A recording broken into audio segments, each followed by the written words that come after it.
प्यारे विद्यार्थियों, मैं रुद्र त्रिपाठी आप सभी का आपके YouTube channel Rudra coaching classes में हार्दिक स्वागत करता हूं।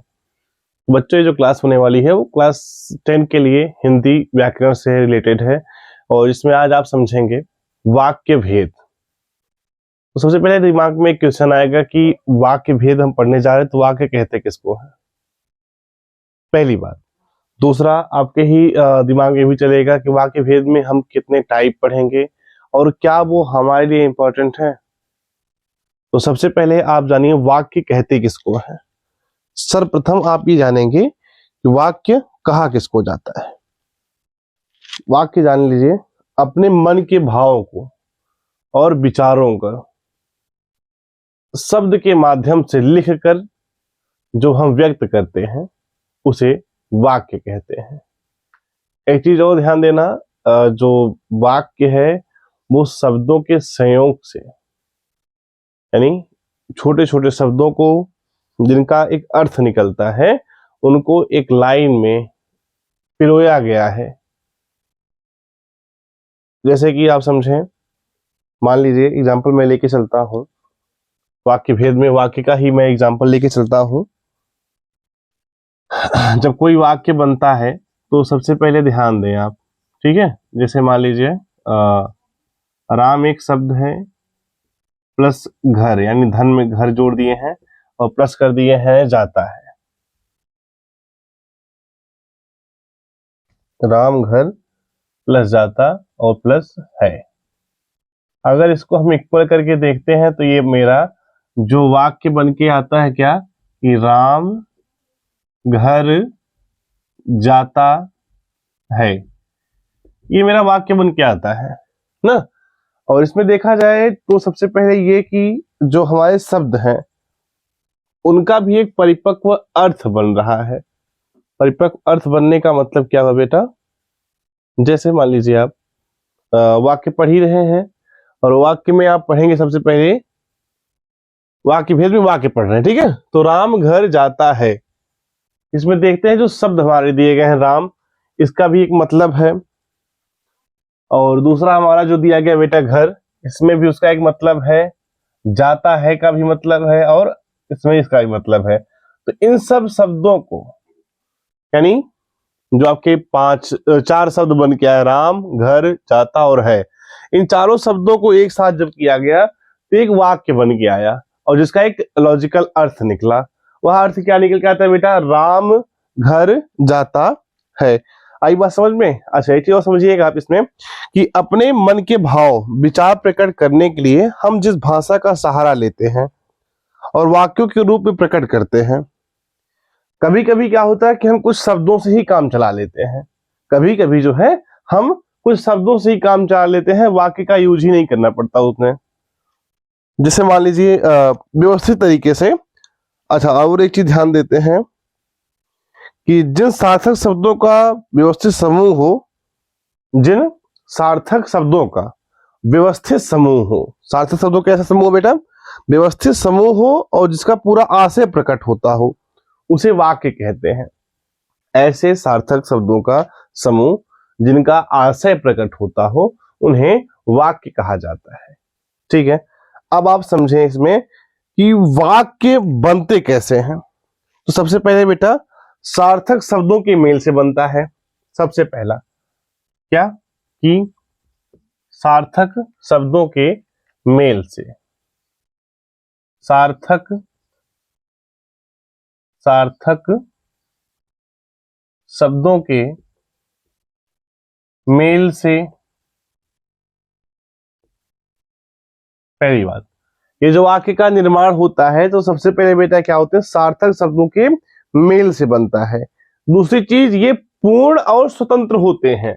नंबर सेकंड क्या बेटा, ये पूर्ण और क्या होते हैं, ये पूर्ण और स्वतंत्र होते हैं। पूर्ण और क्या होते हैं, ये स्वतंत्र होते हैं। ये पूर्ण और स्वतंत्र होते हैं, ठीक। वाक्य का जो निर्माण होता है इसमें कुछ पॉइंट है। पहली पॉइंट क्या कहती है कि ये सार्थक शब्दों के मेल से बनते हैं। सार्थक शब्दों के मेल से बनते हैं, पूर्ण और स्वतंत्र होते हैं। क्या होते हैं? पूर्ण भी होते हैं और स्वतंत्र भी होते हैं। ठीक। और क्या होता है बेटा कि वक्ता की कई बातों का आशय स्पष्ट करते हैं। नंबर थर्ड क्या करते हैं बेटा? ये नंबर थर्ड में ये क्या करते हैं? वक्ता की कही गई बातों का आशय स्पष्ट करते हैं। आशय स्पष्ट करते हैं। ठीक। वक्ता की कही गई बातों का आशय स्पष्ट करते हैं, सार्थक शब्दों के मेल से बनते हैं, ये पूर्ण और स्वतंत्र होते हैं। ठीक।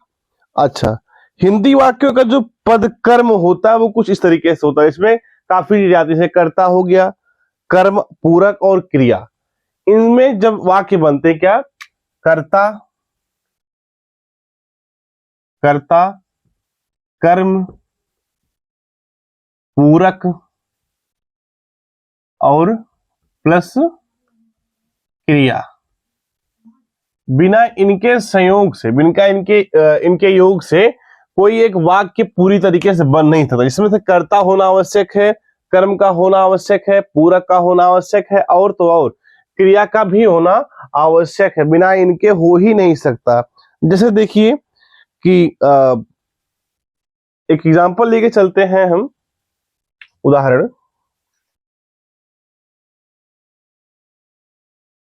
उदाहरण देखते हैं। जैसे मोहन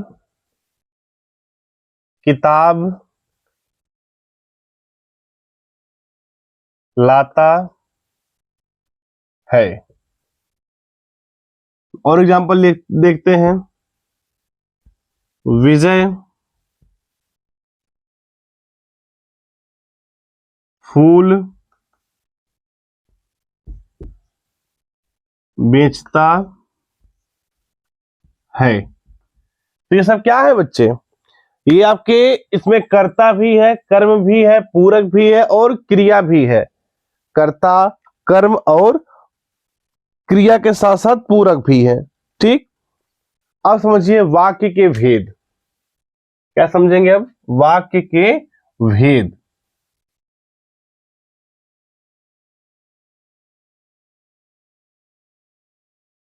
वाक्य के भेद ये होते हैं तीन। पहला होता है सरल वाक्य, दूसरा आता है बेटा क्या? संयुक्त वाक्य, संयुक्त वाक्य। और नंबर थर्ड आपका आता है क्या? मिश्र वाक्य। तीन वाक्य होते हैं, सरल, संयुक्त और मिश्र। अब देखें, सबसे पहले हम जानने की कोशिश आज करते हैं कि सरल वाक्य होता क्या है। तो सरल वाक्य जो होता है बेटा, इसमें एक कर्ता तथा एक क्रिया के मेल से बनते हैं। सरल वाक्य कैसे बनते हैं ये ध्यान दीजिए। अब जो सरल वाक्य आप लिखे हैं यहां पे, वो बनते कैसे हैं?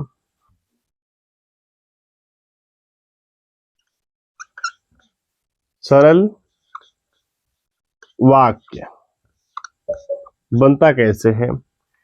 एक कर्ता और एक क्रिया के मेल से। एक कर्ता और एक क्रिया के मेल से। एक क्रिया के मेल से। ठीक। ये सरल वाक्य बनता है, एक कर्ता और एक क्रिया के मेल से बनता है। ठीक। जैसे बेटा, कछुए ने खरगोश को हरा दिया। इसका उदाहरण अगर आप देखें तो क्या बन जाएगा? कछुए ने, उदाहरण देखिए,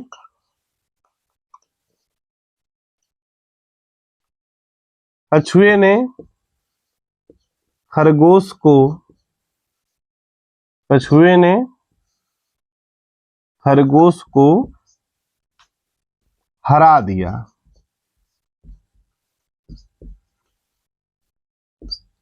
कछुए ने क्या किया, खरगोश को हरा दिया। यह किसका उदाहरण बना, यह आपके सरल वाक्य का उदाहरण बन गया। क्या, कछुए ने खरगोश को हरा दिया। अच्छा, अगर और देखा जाए ये जो सरल वाक्यों की रचना होती है कैसे होती है, कौन कौन से घटक होते हैं, तो बेटा सरल वाक्यों की जो रचना होती है उसके लिए मुख्यतः दो घटक होते हैं। पहला होता है घटक उद्देश्य और दूसरा होता है विधेय। तो सरल वाक्य के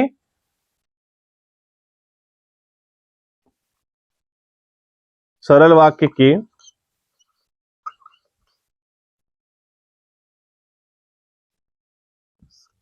सरल वाक्य के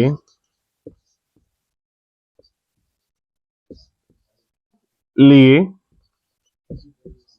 दो घटक का उपयोग किया जाता है। उपयोग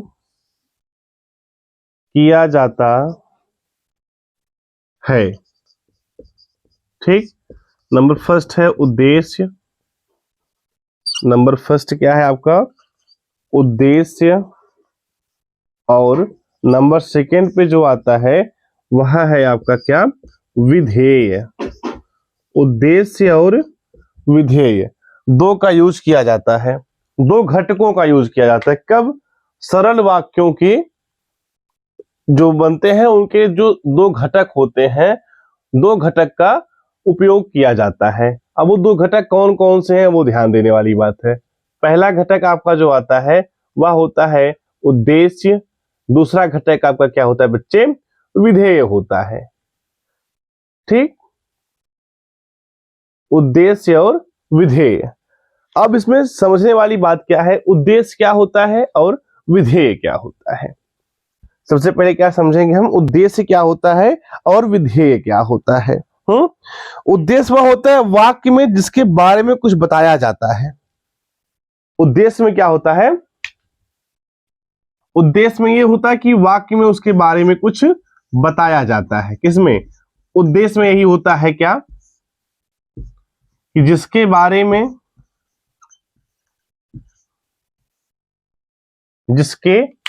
में वाक्य में कुछ बताया जाता है।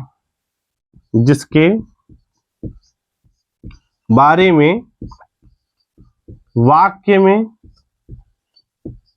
कुछ बताया जाता है, कुछ बताया जाता है। तो क्या होते हैं बेटा, ये उद्देश्य होते हैं। कब, सरल वाक्य में इनका जो उपयोग होता है दो घटकों से मिलकर बनते हैं। ठीक, उद्देश्य में क्या होता है, इनके बारे में कुछ बताया, जैसे पौधे बढ़ने लगे हैं। जैसे क्या बेटा, कि पौधे, उदाहरण अगर लिखा जाए इसका उदाहरण बन जाएगा क्या, उदाहरण बन जाएगा पौधे बढ़ने लगे हैं। पौधे बढ़ने लगे हैं, ये तो उद्देश्य का हो गया। अब नंबर सेकंड पे देखते हैं बेटा विधेय क्या होता है। उद्देश्य तो हो गया, आपने पढ़ा कि जिसके बारे में वाक्य में कुछ बताया जाता है। अब आपको समझना है क्या बेटा, विधेय क्या होता है। तो विधेय बेटा कि जिस अंश द्वारा अपने उद्देश्य के बारे में कुछ बताया जाता है। जिस अंश द्वारा अपने उद्देश्य के बारे में कुछ बताया जाता है। क्या लिखेंगे यहां पे आप, कि जिस अंश द्वारा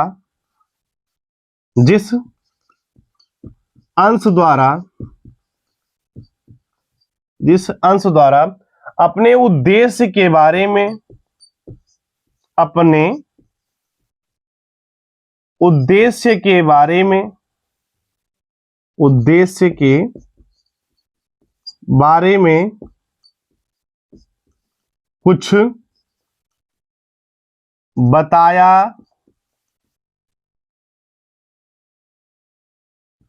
कुछ बताया जाता है।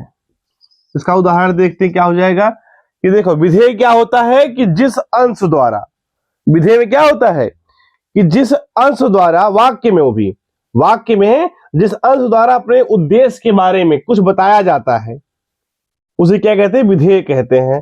जैसे मजदूर गया, जैसे क्या, मजदूर गया, मजदूर गया, मजदूर घर गया, मजदूर मजदूरी करके अपने घर गया। ये सब क्या है आपके, ये विधेय है, यानी उसका उद्देश्य बताया जा रहा है कि कौन कहां गया। मजदूर घर गया, मजदूर गया, मजदूर नौकरी करके या मजदूरी करके अपने घर को गया। अभी की जो वीडियो चल रही है हमारी, उसमें आप देख रहे हैं वाक्य भेद। आप वाक्य भेद में क्या समझ रहे हैं? अभी हमने सबसे पहले क्या होता है, वाक्य कहते हैं किसको है, वाक्य के बारे में आपने जाना, और दूसरा आपने देखा वाक्य के भेद। वाक्य के भेद कितने होते हैं? अच्छा, एक वाक्य का निर्माण कैसे होता है ये आपने जाना। सार्थक शब्दों के मेल से होता है, ये पूर्ण और स्वतंत्र होते हैं, वक्ता की कही गई बातों का आशय स्पष्ट करते हैं, और इनका जो बनने का तरीका कहें, यूं कहें, इनका जो बनने का तरीका होता है वो क्या होता है, कर्ता, कर्म, पूरक और क्रिया के माध्यम से। जैसे बेटा कैसे में था कि मोहन किताब लाता है, मोहन क्या करता है बच्चे, मोहन किताब लाता है। आगे क्या था, विजय फूल बेचता है। अच्छा, अब हमने बताया आपको वाक्य के भेद। आपने देखा वाक्य के भेद में वाक्य के 3 भेद होते हैं। पहला है सरल वाक्य, दूसरा है संयुक्त वाक्य, तीसरा आता है बेटा आपका मिश्र वाक्य। अब आपने देखा सरल वाक्य, इसमें क्या होता है, सरल वाक्य में एक कर्ता और एक क्रिया के मेल से वाक्य का निर्माण होता है। इसमें कुछ ज्यादा मतलब कठिन नहीं है इसका निर्माण होना। एक कर्ता और एक क्रिया के मेल से इनका निर्माण हो जाता है। जैसे कछुए ने खरगोश को हरा दिया, बहुत सरल वाक्य है। और सरल वाक्य के लिए 2 घटक का उपयोग किया जाता है, पहला है उद्देश्य, दूसरा है विधेय। 2 घटक होते हैं, कौन कौन से, उद्देश्य और विधेय। ठीक, अब आप समझिए उद्देश्य किसे कहते हैं। उद्देश्य बेटा देखो, जिसके बारे में वाक्य में कुछ बताया जाता है, कुछ कहा जाता है। ऐसे वाक्य में जिसके बारे में कुछ बताया जाए अथवा कहा जाए उसे उद्देश्य कहते हैं। जैसे पौधे बढ़ने लगे हैं, पौधे बढ़ने लगे यानी पौधों के बारे में बताया जा रहा है। गाय चरने लगी है, जिसमें गाय के बारे में बताया जा रहा है। मोहन स्कूल जाने लगा है, जिसमें मोहन के बारे में बताया गया है। ठीक, दूसरा आपका जो आता है बेटा, इसका जो घटक है दूसरा, वह है विधेय। तो विधेय में क्या होता है कि जिस अंश द्वारा अपने उद्देश्य के बारे में कुछ बताया जाता है। विधेय में क्या होता है कि जिस अंश द्वारा अपने उद्देश्य के बारे में कुछ बताया, जैसे मजदूर गया, मजदूर घर गया, मजदूर मजदूरी करके घर गया। इसमें क्या है, अंश का उद्देश्य का एक अंश बताया गया है, जिससे ये क्लियर हो रहा है, साफ जाहिर हो रहा है कि बिना उद्देश्य और विधेय के कोई सरल वाक्य का निर्माण नहीं होता। आइए अगले वाक्य की तरफ चलते हैं। सरल वाक्य कंप्लीट हुआ। अब हमारा जो अगला वाक्य बेटा वह है संयुक्त वाक्य। अगला हमारा कौन सा वाक्य है प्यारे बच्चों, वह है संयुक्त वाक्य। ठीक है, अब हम नंबर 2 देखते हैं, वह क्या कहता है बेटा, संयुक्त वाक्य। तो बेटा नंबर 2 में क्या आता है हमारा, संयुक्त वाक्य। संयुक्त वाक्य होता क्या है, अब आपके माइंड में यही चल रहा होगा कि आपने सरल वाक्य पढ़ा, अब आप पढ़ने वाले हैं संयुक्त वाक्य होता क्या है। यानी जब 2 या 2 से अधिक स्वतंत्र उपवाक्य, जब 2 या 2 से अधिक, यहां पे आप नोट कर लीजिए, जब 2 या 2 से अधिक, जब 2 या 2 से अधिक, जब 2 या 2 से अधिक उपवाक्य किसी योजक के द्वारा, किसी योजक के द्वारा जुड़े होते हैं, किसी योजक के द्वारा, किसी योजक के द्वारा, योजक के द्वारा जुड़े होते हैं।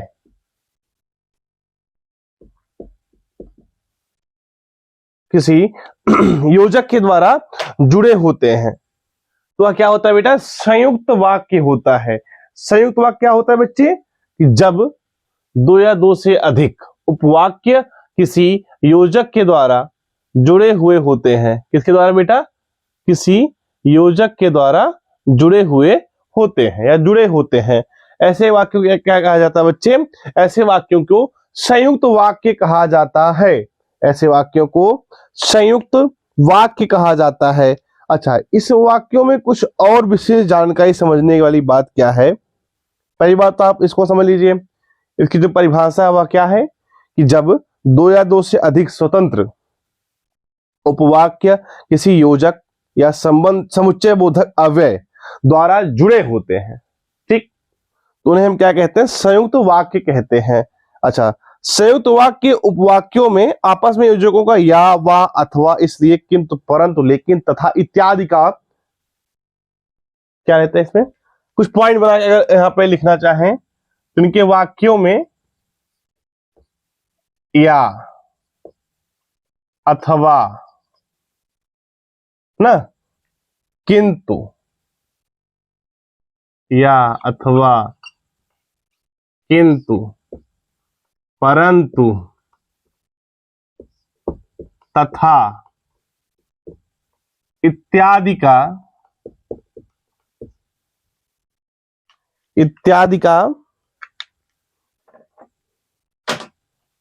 या इत्यादि का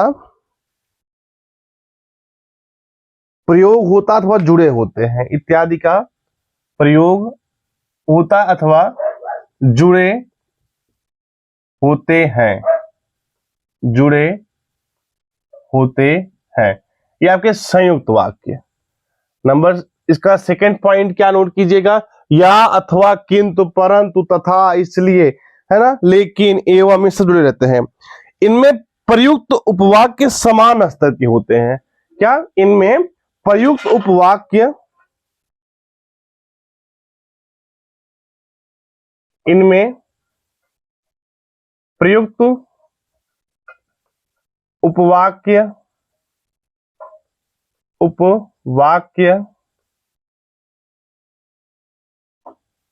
इनमें प्रयुक्त उपवाक्य समान स्तर के होते हैं। समान स्तर के होते हैं, ठीक। कौन? इनमें जितने भी प्रयुक्त उपवाक्य होते हैं वो समान स्तर के होते हैं संयुक्त वाक्य में, ठीक है। और इनमें प्रयुक्त वाक्य जो होते हैं स्वतंत्र अर्थ का बोध कराते हैं। एक पॉइंट और नोट कर लीजिए, क्या कि इनमें प्रयुक्त उपवाक्य समान स्तर के होते हैं, पहला। और दूसरा क्या है इसका बेटा? इनमें प्रयुक्त उपवाक्य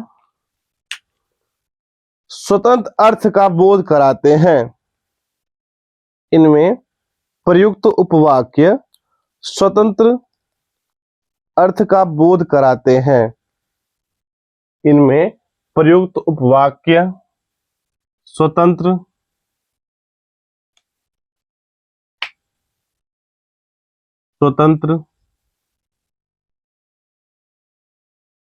अर्थ का बोध कराते हैं।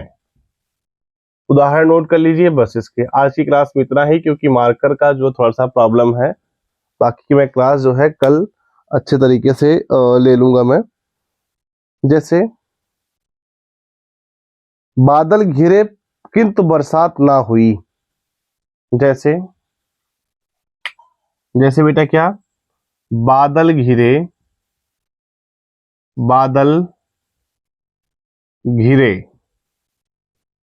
किंतु बरसात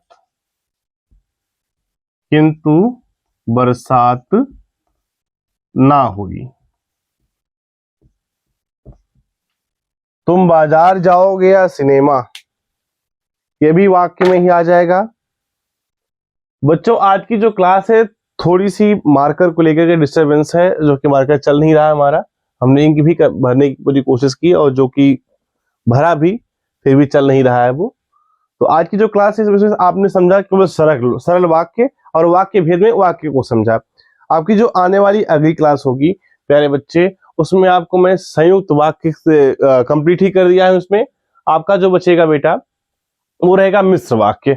कल आपकी जो क्लास बनेगी उसमें आप मिश्र वाक्य को समझेंगे। मिश्र वाक्य के साथ साथ अब आपको इंपॉर्टेंट जो समझना है बेटा, कुछ पॉइंट है, इसके बाद आपको मैं पढ़ाऊंगा उपवाक्य, जो कि काफी इंपॉर्टेंट है। उपवाक्य भी काफी इंपॉर्टेंट है।